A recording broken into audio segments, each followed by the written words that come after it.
You've heard about miracles your whole life. Seas that part, giants that fall, walls that crumble at a shout. But behind every story of the impossible lies a pattern, something deeper than tradition or wishful thinking. It's the thread that runs through every act of divine power. Faith that dares to move when nothing visible confirms the outcome. Two brothers once approached God with their offerings. Cain brought baskets of grain and fruit, each one a symbol of his sweat and labor. Abel came with a lamb, the best he had, one he had raised and protected since birth.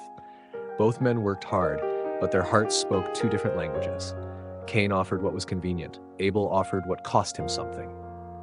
When the smoke rose, God looked not at the gift, but at the heart behind it. Abel's faith spoke louder than his hands. It wasn't ritual, it was trust. His lamb, laid upon the altar, became the first echo of a truth that would outlive him. As Hebrews 11:4 says, by faith Abel offered God a better sacrifice than Cain did, and by faith he still speaks even though he is dead. Time passed and the world grew darker, filled with violence and pride. But amid the noise, one man learned to walk with God as though walking beside a friend. Enoch's faith wasn't about temples or festivals. It was a rhythm of daily conversation, mornings spent in quiet communion, nights filled with whispered prayers beneath the stars. He didn't seek power, only presence. For 300 years he lived this way, until one day his place at the table sat empty and no one could find him. Scripture says simply, by faith Enoch was taken from this life so that he did not experience death. One moment he was walking beside God on earth, and the next he was walking with him in heaven. Enoch's story is proof that faith isn't merely survival, it's friendship with the eternal. Generations later, a man named Noah stood in the sunlight, staring at an open plain where no ocean had ever reached. The voice of God had warned him of something no one had seen before, rain that would flood the entire world. The sky was clear, the air still, and yet Noah believed. He picked up his tools and began to build a vessel the size of a city block. The people laughed. They pointed at the old man hammering wood on dry land, calling him insane. But every strike of his hammer was a sermon. Faith acts before sight. For more than a century, Noah worked as the world mocked him. Children threw stones at his ark, merchants joked about his delusion, and yet he kept going. Hebrews 11:7 captures his resolve. By faith Noah, when warned about things not yet seen, in holy fear built an ark to save his family. He trusted the invisible word over the visible world. Then came the first raindrop. At first, people still laughed. It was a novelty. Then the drizzle became a torrent. The rivers swelled and laughter turned to screams. The mountains disappeared beneath water, and every soul that had mocked him perished in the flood. Inside the ark, Noah watched the endless rain beat against the wood, not as a man proven right, but as a man who had trusted rightly. Faith had not made sense to anyone else. It never does. It builds when there's nothing to see, walks when there's nowhere to go, believes when there's no reason left to hope. From Abel's altar to Enoch's walk, from Noah's hammer to the flood that swallowed the earth, the message is the same. Faith moves, and God moves with it. Abraham had everything a man could desire: security, wealth, servants, and the quiet prestige that follows a life well built. Yet, when the voice came, it cut through the stillness like lightning through clear skies. Leave your country, your people, and your father's house, and go to the land I will show you. There were no coordinates, no guarantees, only the pulse of something sacred in the unknown. He could have stayed, most men would have, but something within him stirred. Faith has a soundless gravity, a pull that reason cannot resist. Abraham rose before dawn, packed the essentials, and turned his back on everything familiar. Each step was an act of surrender. Servants whispered doubts, and Sarah, his wife, watched the horizon with quiet fear, yet she followed. They traveled through wastelands, across mountains, and into lands where their names meant nothing. But with every mile, Abraham learned the paradox of faith. When you have nothing left to cling to, you finally hold everything that matters. Years passed. They pitched their tents under countless stars, waiting for the promise that never seemed to come: a child. Sarah's laughter, once bright and teasing, grew quieter with time. Hope can age like bone, brittle, reluctant to move. Then one night, the divine whisper came again: "You will have a son." She was 90, Abraham nearly 100. The words sounded absurd, even to her ears. She laughed behind the tent flap, a bitter, fragile laugh that carried both longing and disbelief. But God had heard it, not with anger, but tenderness, a reminder that even doubt can be the soil where faith begins to bloom. Hebrews 11 verse 11 records it plainly. By faith, even Sarah, who was past childbearing age, was enabled to bear children because she considered him faithful who had made the promise. She didn't pretend she was young again. She simply chose to trust that the one who spoke could do what nature could not. Months later, her laughter returned, not as irony, but as joy. When Isaac was born, the old tent filled with light. She named him for her laughter, as if to say, every impossibility still bends before the will of God. But faith rarely ends where comfort begins. The boy grew strong, the promise fulfilled, the laughter restored, until the day God spoke again. Take your son, your only son Isaac, whom you love, and sacrifice him on a mountain I will show you. The command pierced like a blade. There are trials that test your resolve, and then there are trials that tear open your soul. Abraham didn't tell Sarah, perhaps he couldn't. He only rose before dawn, split wood for the burnt offering, and began the slow climb toward the mountain of obedience. The boy carried the wood himself, unaware of the meaning behind it. At one point he asked, "Father, we have the fire and the knife, but where is the lamb for the sacrifice?" The silence that followed was heavy enough to make the air itself tremble.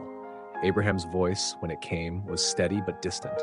God himself will provide the lamb. They reached the summit. Stones were stacked, the altar prepared. Isaac, realizing the truth, didn't fight. He was strong enough to resist, but he didn't. Perhaps faith had already found its way into his blood.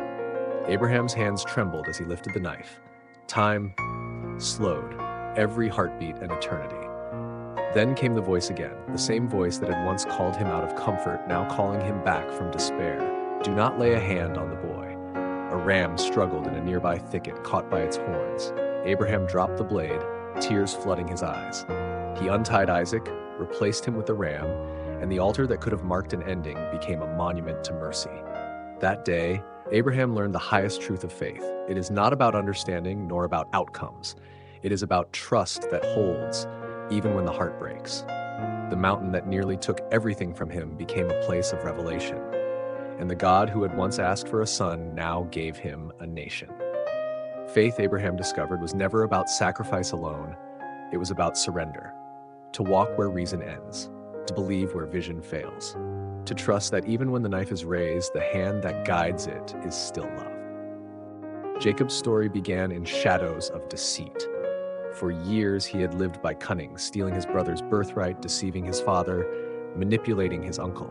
His very name meant supplanter, and for most of his life he had lived up to it. But as the seasons passed and his body weakened, the old fire of ambition gave way to something quieter, repentance. The man who once grasped at blessings now sought to give them away. In Egypt, far from his homeland, Jacob leaned on his staff, his eyes dim but his faith sharp. The palace around him gleamed with gold, yet his heart was fixed on promises older than empire. Hebrews 11:21 remembers him like this. By faith Jacob, when he was dying, blessed each of Joseph's sons and worshipped as he leaned on the top of his staff. In that moment, the deceiver became a worshiper. His wrinkled hands trembled over Ephraim and Manasseh, the sons of Joseph, as he spoke blessings into futures he would never see. The staff that once supported his scheming journeys now became an altar of surrender. Nearby, Joseph stood, no longer the dreamer in a pit, nor the prisoner in chains, but the second most powerful man in Egypt. His robes shimmered, his ring bore Pharaoh's seal, yet his heart remained elsewhere. Decades had passed since he'd been sold as a slave by his brothers, but time had not dulled his memory of God's promise. Egypt had given him everything, status, comfort, and a family, but he knew none of it was permanent.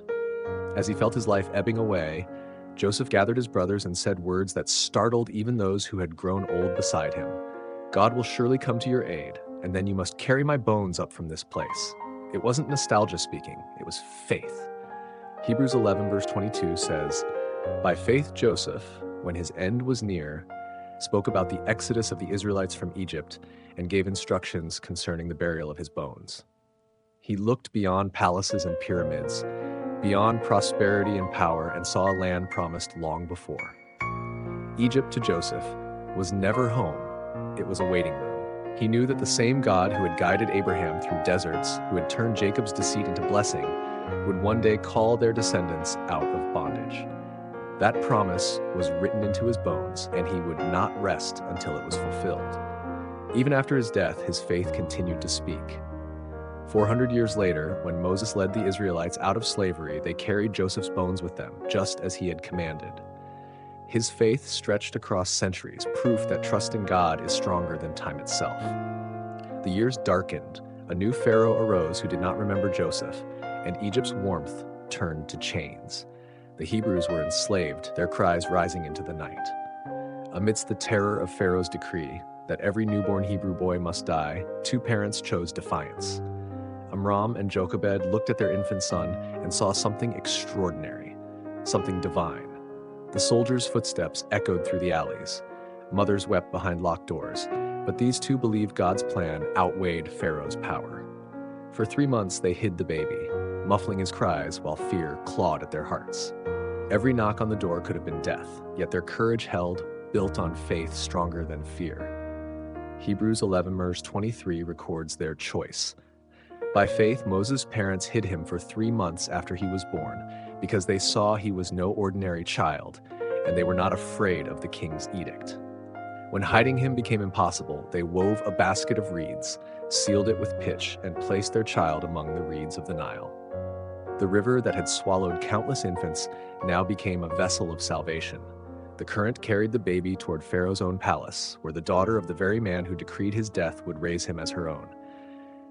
Faith has a way of turning threats into deliverance. The child grew into a man named Moses, educated in the wisdom of Egypt, adorned in royal garments, but haunted by truth. He knew he was Hebrew. He saw his people beaten, enslaved, dying under the same sun that warmed his silks. The palace walls couldn't silence the cries of the slaves. The question tore at him daily: was he Pharaoh's son or God's servant? One day, standing at the crossroads of identity, Moses made his choice. He walked away from privilege, leaving gold and comfort behind. He chose the dust of oppression over the luxury of power. Hebrews 11, verse 24-26 captures his decision. By faith, Moses, when he had grown up, refused to be known as the son of Pharaoh's daughter. He chose to be mistreated along with the people of God, rather than to enjoy the fleeting pleasures of sin. Faith led him not toward success, but sacrifice. He saw what others could not. That disgrace for the sake of Christ was worth more than all the treasures of Egypt. Every step away from Pharaoh's palace was a step closer to the heart of God. The world would call him a fool. Heaven would call him faithful. From Jacob's staff to Joseph's bones, from the trembling hands of parents on the Nile's edge to the prince who chose exile, one truth burned through them all. Faith is not blind obedience. It is sight beyond the visible. It looks at the unseen and finds it more real than the glitter of kingdoms. In every generation, faith rewrote destinies. Jacob the deceiver died blessing others. Joseph the ruler died believing in a promise. Moses' parents risked death to preserve life, and Moses himself walked away from the throne to embrace suffering. Each act wove another strand into the same unbroken story, the story of people who believed not in what they saw, but in the one who sees beyond all things. The sea stretched before them like a living wall of death, endless blue, cold, and unyielding. Behind, the thunder of Pharaoh's army drew nearer, 600 chariots cutting through the sand. Between sword and sea stood Moses, once the prince of Egypt, now a fugitive shepherd leading a nation of slaves. The people's cries split the air. Were there no graves in Egypt that you brought us here to die? Fear spread like wildfire, but Moses did not flinch. Faith had taught him that when the path ends, God begins. He raised his staff, the same staff that had once turned rivers to blood, that had struck rock and brought forth water, and lifted it toward the impossible. The wind howled, the waters trembled, and the sea began to divide. The sound was like mountains breaking. Towering walls of water rose on both sides, leaving a path of dry ground between them. Hebrews 11:29 later records, "By faith the people passed through the Red Sea as on dry land, but when the Egyptians tried to do so, they were drowned." Through the long, terrible night, the Hebrews walked between two roaring oceans held back by invisible hands. Children clung to their mothers, elders leaned on staffs, carts creaked, and torches flickered in the salty wind. Every step was a miracle. Every breath borrowed grace, and when the last of them stepped onto the far shore, Moses turned. Behind him, the Egyptian army poured into the same path. Then the sea returned. The waves crashed together with a sound that shook the desert, swallowing the empire's pride in a single breath. The waters closed, and silence fell. God's silence, heavy and final. Faith had split a sea, yet the journey was not over. Across the wilderness lay Jericho, its towering walls unbroken for centuries, its gates barred, its soldiers waiting. To Joshua, Moses' successor, God gave an instruction that defied all logic. No siege weapons, no assault, no battle cry, just silence and obedience.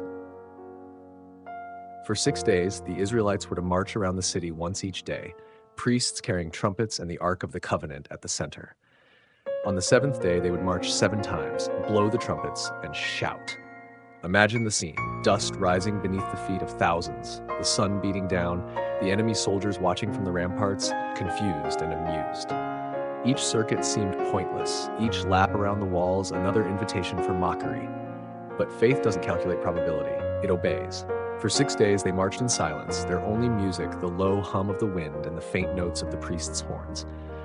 On the 7th day they completed the 7th lap, lifted their voices and shouted as one. The ground trembled. The air thickened. A sound like thunder cracked through the valley. The walls that had stood for generations began to quake and crumble, collapsing inward like paper in a storm. Hebrews 11:30 captures the moment with stark simplicity. By faith, the walls of Jericho fell after the army had marched around them for 7 days. When the dust cleared, only one house remained standing, a small home on the outer wall, marked by a scarlet cord fluttering in the wind. Inside was Rahab, a prostitute by trade, a Gentile by birth, and yet a believer by faith.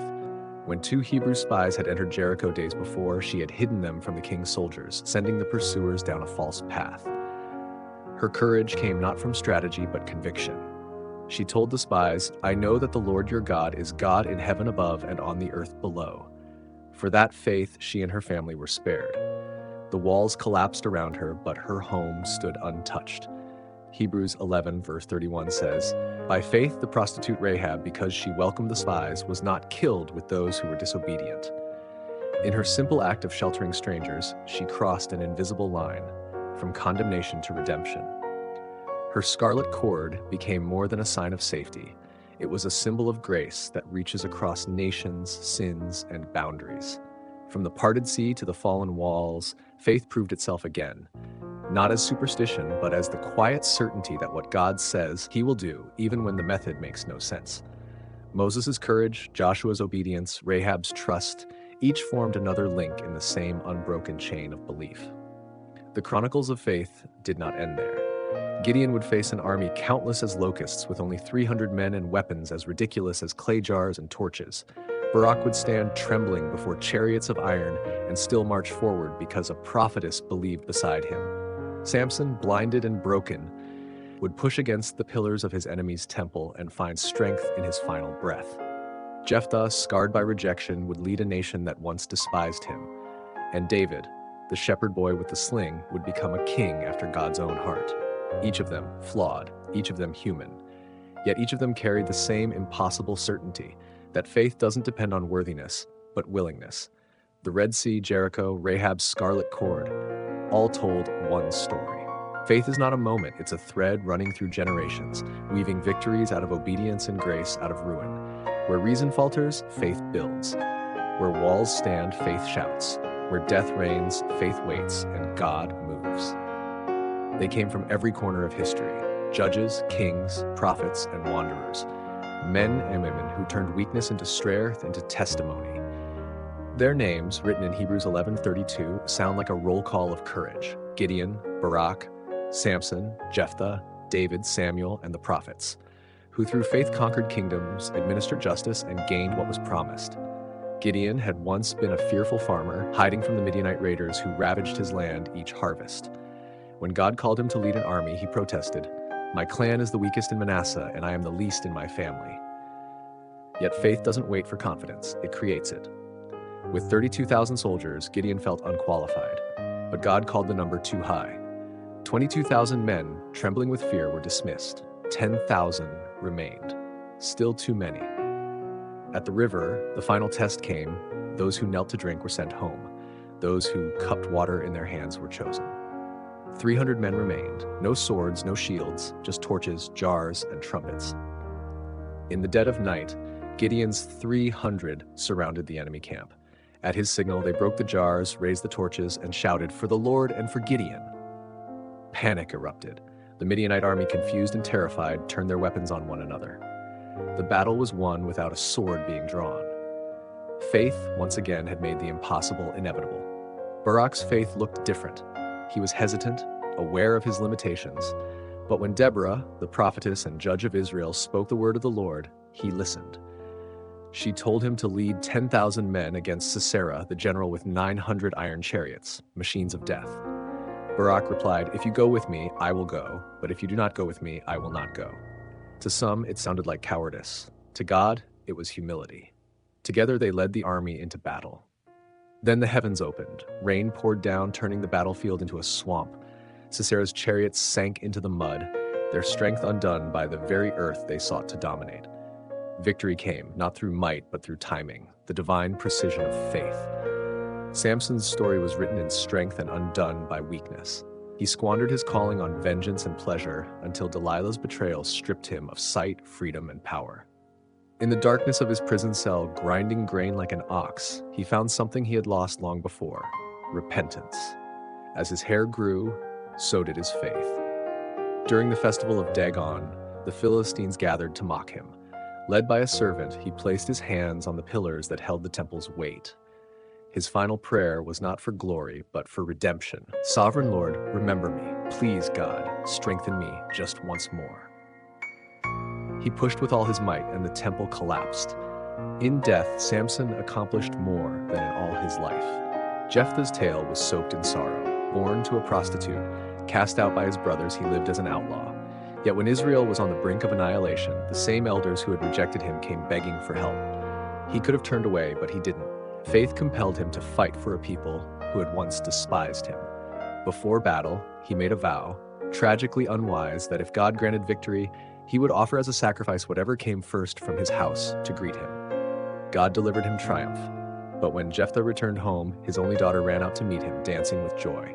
The weight of his words crushed him. His victory became heartbreak. His story remains a warning. Faith can coexist with folly, and even in our broken promises, God's purposes still unfold. David's faith was a storm of contradictions: shepherd and king, poet and warrior, sinner and saint. He faced lions and giants with unflinching courage, yet later fell to temptation in a single glance. When he sinned with Bathsheba and arranged her husband's death, his soul cracked under the weight of guilt. But when confronted by the prophet Nathan, he didn't run or justify. He fell to the ground and cried out, "Create in me a pure heart, O God, and renew a steadfast spirit within me."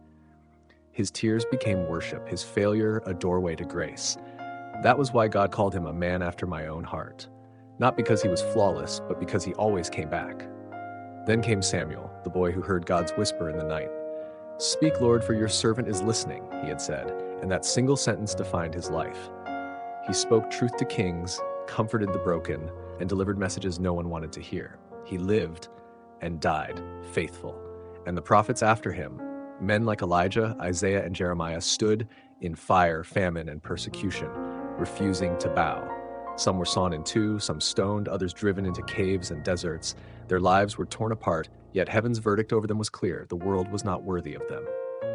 Faith did not save them from pain, it strengthened them through it. They were mocked, chained, tortured, and killed, but their eyes saw beyond the grave. Hebrews 11 verse 35 says, "Others were tortured, refusing to be released so that they might gain a better resurrection. Their blood became the ink that wrote the testimony of endurance." They understood what many still miss: faith doesn't always stop the fire. Sometimes it walks through it. Generations came and went, empires rose and fell. Yet all these heroes, Abel, Enoch, Noah, Abraham, Sarah, Moses, Rahab, Gideon, and the rest, died still waiting. They saw the promises from a distance, embraced them, and passed the torch forward.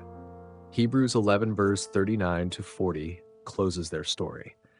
These were all commended for their faith, yet none of them received what had been promised, since God had planned something better for us, something better. A A story that began in altars and arcs now stretches into our own hands.